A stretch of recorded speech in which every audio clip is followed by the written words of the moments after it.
free world said, there are limits beyond which we won't be pushed. We will work together, and we will stop this type of aggression. Between June 25, 1950 and July 27, 1953, 16 nations banded together to stop communist aggression on the Korean Peninsula. The price was high. UN and Republic of Korea forces suffered over 500,000 casualties, but aggression was stopped. For the United States, the Korean War didn't have the same national support that World War II had. It was termed a police action, a shooting war in a place very far from home. The Command Sergeant Major of the United Nations Command, Larry J. Hampton, was one of those who fought far from home. He recently visited the same area he served in and remembered. You had a lot of draftees in those days. A good portion of the Army was made up of draftees, and so you had mixed bag. You had those guys that felt they shouldn't be here because they had been drafted, and then you'd have the draftee that was 100% for it. So it was a different type of Army than we have today with the draftee. The armistice that ended the war left Korea divided by a demilitarized zone pending a political settlement. That settlement never materialized, and the armistice in Korea has since become the longest armed truce in the world. The armistice was primarily designed to stop the fighting, but in the 32 years since it was signed, it has created an atmosphere that the senior member of the United Nations Command Military Armistice Commission, Rear Admiral Charles F. Horn, says has given the Republic of Korea the chance to flourish. We feel that the armistice agreement has been very important to this peninsula. It's allowed this peninsula to have 32 years of peace. It's allowed the Republic of Korea to build up its economy and its position to be one of the top nations in the world. The most visible part of the armistice is the truce village of Panmunjom, where military armistice commission meetings are convened to discuss armistice violations and where much of the South-North dialogue takes place. It's also the only location on the peninsula where both sides come face to face. ROK and U.S. troops keep a tenuous peace in Korea. The North Koreans have steadily expanded their military since the end of the war and have become a more aggressive, more offensively postured force.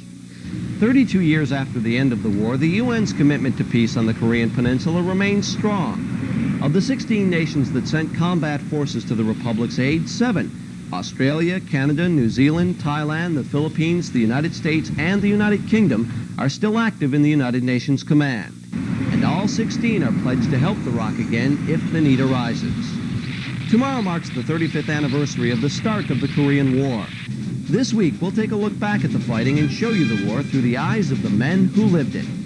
Specialist Jim Heller, AFKN News.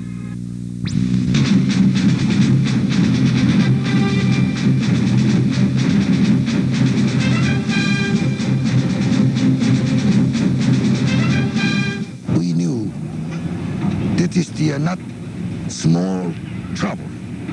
This is something big. June 25th, 1950, the land of morning calm is shattered by a massive North Korean invasion. Communist troops crossed the 38th parallel in force, moving quickly toward the capital of the Republic of Korea, Seoul.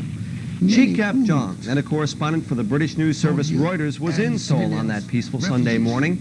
It got progressively worse as the reality of the attack hit home. Many wounded soldiers and civilians, refugees, come down through past Seoul to south.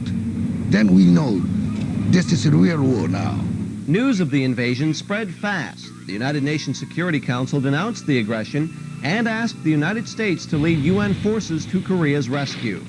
President Harry Truman faced a critical decision. Was Korea the place to draw the line against communist aggression? If aggression is successful in Korea, we can expect it to spread throughout Asia and Europe and to this hemisphere. We are fighting in Korea for our own national security and survival.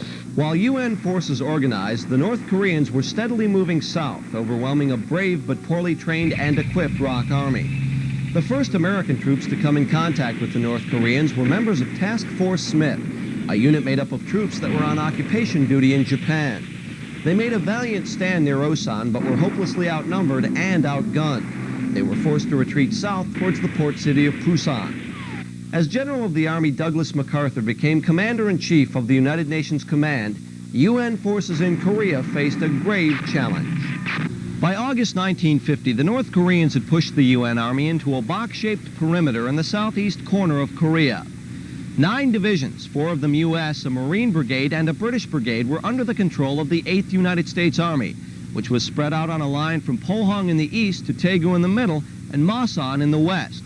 The 8th Army was dug in to defend what became known as the Pusan Perimeter.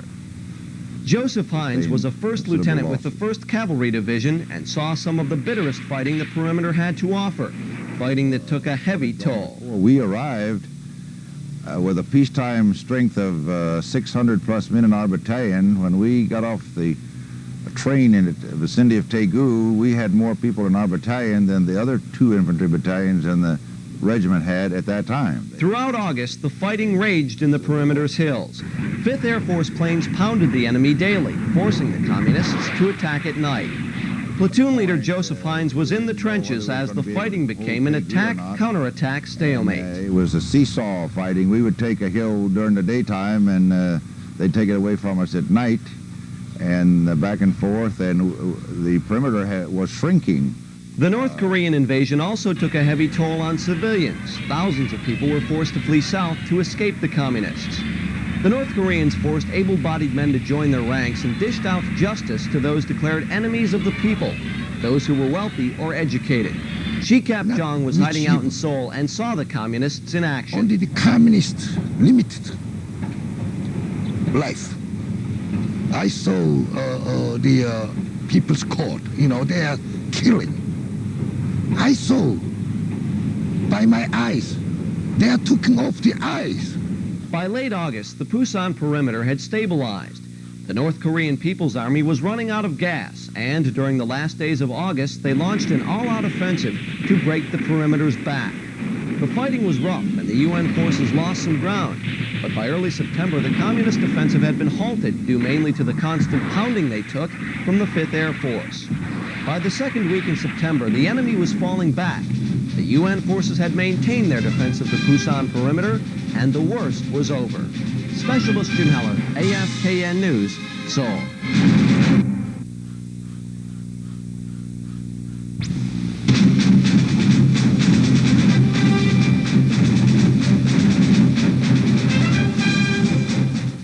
The North Koreans had counted on a quick and overwhelming invasion. What they got was stubborn resistance and, during the last 2 weeks of September 1950, a stunning shock. While the UN Army fought to hold the Pusan perimeter, General Douglas MacArthur was planning an invasion that would destroy the communists. He planned to make an amphibious landing on Korea's west coast and personally chose the port city of Incheon to deceive the enemy. The North Koreans were expecting an invasion, but much further south. In the early morning hours of September 15th, UN ships blasted Incheon's defenses to soften it up for the Marines who were going ashore. General MacArthur watched as Marine assault waves dashed from landing craft and scrambled over the city's seawall. By late afternoon, the Marines had overcome sporadic North Korean resistance and had driven into the heart of Incheon. Simultaneously, the 8th Army broke out of the Pusan perimeter. With support from the 5th Air Force, ground units hit the communists hard. Joseph Hines was a first lieutenant with the 1st Cavalry Division when they pierced the enemy line. Once the first crust had been broken through, the North Koreans attempted to flee back to North Korea, and the pursuit was on. The North Korean People's Army was trapped. The communists were caught between 10th Corps, which had come ashore at Incheon, and 8th Army, which drove north from the Pusan perimeter. North Korean supply lines were cut, and they were being shattered by 5th Air Force fighters. It was the enemy's turn to be overrun. Once that initial crust was broken after the first few days, it was a rapid movement by both the North Koreans and our forces. We were attempting to cut them off and destroy them while they were attempting to get back into North Korea. After Incheon, complete victory for the UN forces in the south came quickly. The remnants of the North Korean army were being mopped up, and by late September, General MacArthur and Republic of Korea President Syngman Rhee were in Seoul for a victory parade to celebrate the liberation of the capital city. The UN victory sent a wave of nationalism through Iraq. Shikap Jong was a correspondent for the British news service Reuters at the time and says for the people of the South, victory brought out a national desire. This is the good chance for us to unification. Everybody so happy. Now we are unified Korea. And we are not the, that time, say, march to north. We are returned to north. By the end of September, UN forces had cleared the enemy from the Republic of Korea. ROK troops again stood at the 38th parallel, and General MacArthur was confident. He informed the United Nations that the backbone of the North Korean army was broken. UN forces were waiting for the word from the United Nations to pursue their shattered enemy north of the 38th parallel. When that word came, the race to Pyongyang was on. Specialist...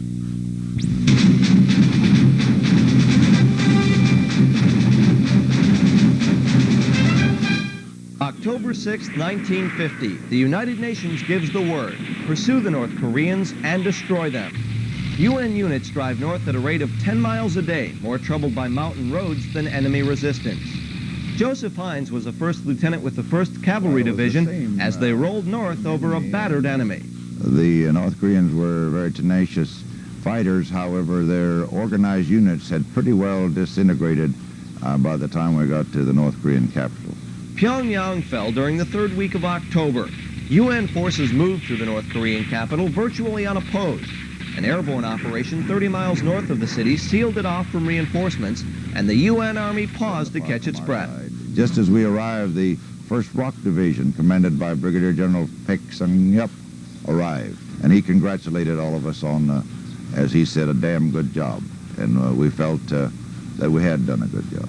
The communists were startled by the UN's quick advance and were beating a hasty retreat when President Harry Truman and General Douglas MacArthur came face-to-face on Wake Island to talk about the war.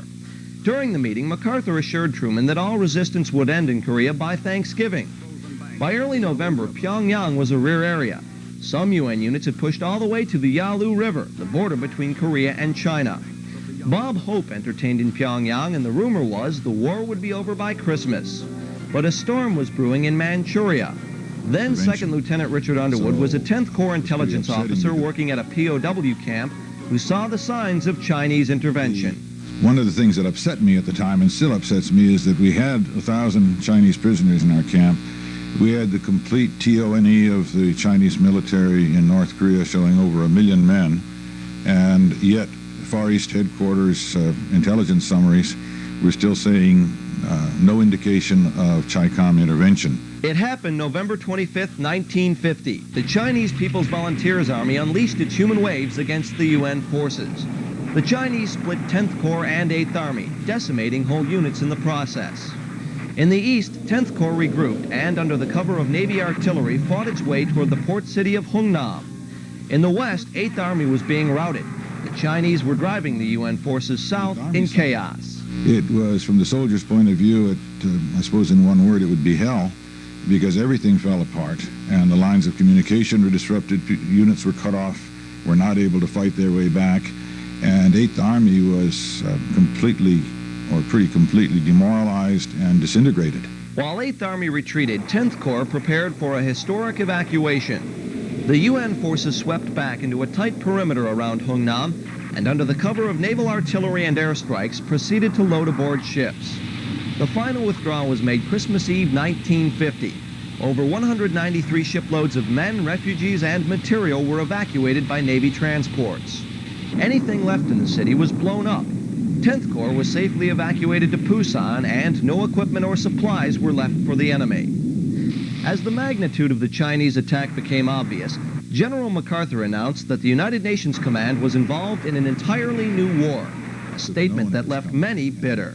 This fiction of a new war and an unexpected intervention and so forth was a fiction created by MacArthur or his staff, because we knew about it.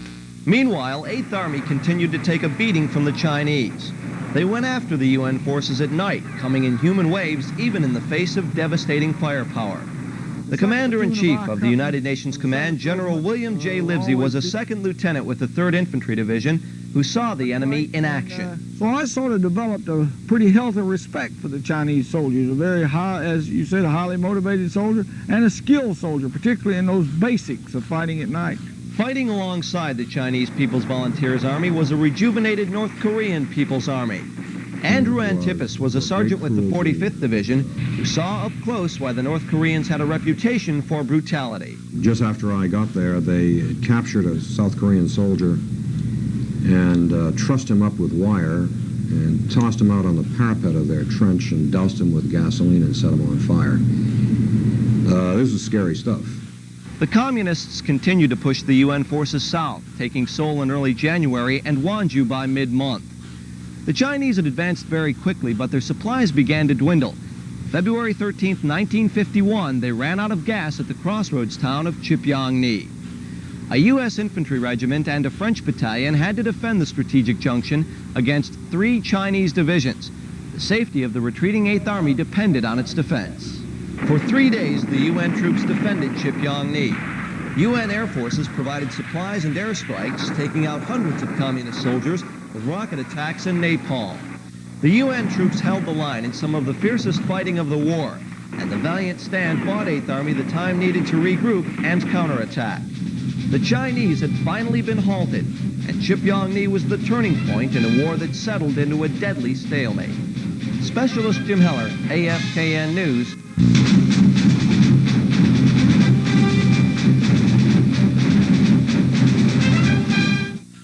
UN forces had finally stopped the Chinese and in mid-February went on the attack. Operations Thunderbolt, Killer, Ripper, and Rugged carried the UN Army forward. By mid-March, UN forces had recaptured Seoul. The fighting was intense and the progress slow. To break the deadlock, General MacArthur asked Washington for permission to bomb communist supply bases in Manchuria. Permission was denied because President Truman feared it might lead to World War III. Nonetheless, General MacArthur continued to publicly advocate attacking the Chinese bases until President Truman said, enough. I have therefore considered it essential to relieve General MacArthur so that there would be no doubt or confusion as to the real purpose and aim of our policy. It was with the deepest personal regret that I found myself compelled to take this action. General MacArthur is one of our greatest military commanders, but the cause of world peace is much more important than any individual. On April 11, 1951, General Matthew Ridgway succeeded MacArthur as Commander-in-Chief of the United Nations Command, and the General of the Army returned home to end his career as a soldier in a moving address to a joint session of Congress. I now close my military career and just fade away, an old soldier who tried to do his duty as God gave him the light to see that duty. The spring of 1951 saw the Chinese on the offensive. The Communists pushed the UN forces south of the 38th parallel until they were forced to stop, due largely to the firepower being put on them from above. From the opening days of the war, Far East Air Force planes provided air cover for UN forces. Bombers hammered communist supply bases and industrial targets, while fighters took out troops and supplies on the battlefield. Andrew Antipus was an infantryman who saw air power in action. There's nothing quite as exhilarating to watch a F-86 Sabre jet rocketing a position which is about 500 meters away from you. When those rockets go off, you think the entire world is coming to an end. The Korean War ushered in the jet age. For the first time in history, dogfights were supersonic, and the fledgling U.S. Air Force met the challenge head-on. During the early part of the war, communist MiG-15s had a field day. The P-51 Mustang and F-80 Shooting Star were no match for the MiGs. But with the introduction of the F-86 Sabre jet in December 1950, things changed. Though the MiGs could fly higher and faster, U.S. pilots shot the communists out of the sky. By early 1951, UN air forces maintained superiority over Korea, save for a small area near the Manchurian border known as MiG Alley. During the last 2 years of the war, MiG Alley was about the only place enemy jets could be found. When communist pilots did take on Sabre pilots, they usually lost. And as the war progressed, they lost in record numbers. When the war drew to a close, Sabre jets were knocking down MiGs at a ratio of 17 to 1. By the summer of 1951, the war had become a stalemate. Each side was dug in, and combat patrols became the name of the game. And for the first time, the prospect of peace appeared. President Truman gave the okay for peace talks with the Communists in early July. The intensity of the fighting decreased as both sides watched the negotiations. UN troops dug in on hills, patrolled, and attacked. Though the fighting was subdued, it had a definite effect on the talks. Then Second Lieutenant Richard Underwood was a translator at those negotiations. Every time we started to advance northward, the communists became very reasonable. They started agreeing to all sorts of things. As soon as they started agreeing to all sorts of things, and of course our press reported this in the papers, then we got pressure from Washington, from the Pentagon, to hold back on the combat, because we're almost to an armistice. As the talks went on, the fighting became static, and that's the way it stayed from the fall of 1951 until the spring of '53. Communist supply lines were constantly pounded by UN planes, and it would take them about 6 weeks to build up enough supplies to sustain a week-long attack. When they did go on the offensive, the Chinese and North Koreans could only dislodge UN forces from outpost positions, which were usually retaken quickly. The Chinese human wave attacks had lost their effectiveness. UN troops were fighting from well-prepared positions and were putting intense fire on the Communists. Outpost battles like Bloody Ridge, Heartbreak Ridge, and Pork Chop Hill took place in some of the most rugged terrain on the Korean Peninsula. And for then Sergeant Andrew Antipus, the hills added an extra dimension to the pressures of combat. The fatigue was general. The slightest detail, logistics detail, bringing in ammunition, bringing in water, resupply, took an enormous amount of effort. If you wanted to punish somebody, you'd send them down to collect, with a 5-gallon jerry can to bring up water. In addition to the hills, Korea's weather put another burden on the soldiers. If it wasn't raining, it was very hot or very cold. Then Second Lieutenant, now General William J. Livesey, the Commander-in-Chief of the United Nations Command, got a first-hand taste of combat during a Korean winter. It was cold. It was very, very cold. I remember that very, very well. As a matter of fact, on some of the first patrols that I ran, I was so cold that I was wondering if it wouldn't be just a good idea to go ahead and get shot rather than freeze to death. Like the fighting in Korea, the truce talks settled into a stalemate. The negotiations dragged on through 1952 and into '53 with little progress. But the talks continued, and by spring the two sides were close to an agreement. What brought the two sides together? I think that probably it was simply the fact that each side recognized they weren't going to get anything better, or they weren't willing to fight for anything better. Sensing that a truce was close at hand, the Chinese and North Koreans launched major assaults on UN positions. The fighting became some of the fiercest of the war. Then Second Lieutenant William J. Livesey was there. I guess the thing that I got to remember most vividly is when daylight finally comes at 4:30ish, and you start to be able to see, and I realized that we were going to be able to stay on that hill. But when we started sort of taking stock out of the 3 U.S. companies that were committed against that hill, I was, I guess, the only officer that was left that hadn't been killed or wounded. UN forces recoiled from the all-out attack, but held the line. On July 19th, an armistice agreement was reached, and on July 27th at 10 o'clock in the morning at the truce village of Panmunjom, the armistice that wrote the Korean War into history was signed. That night, silence came to the Korean Peninsula for the first time in over 3 years. 21:45 or 9:45, it was like Saturday night, New Year's Eve, and the 4th of July all rolled in the world, and everybody was shooting. It was big time, and both ways, both groups were shooting. I said to myself at that time, there's no way that anybody can ever knock this thing off in 15 minutes.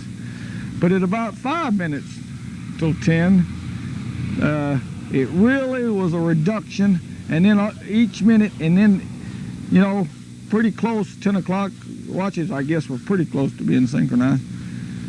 Silence, absolute total silence.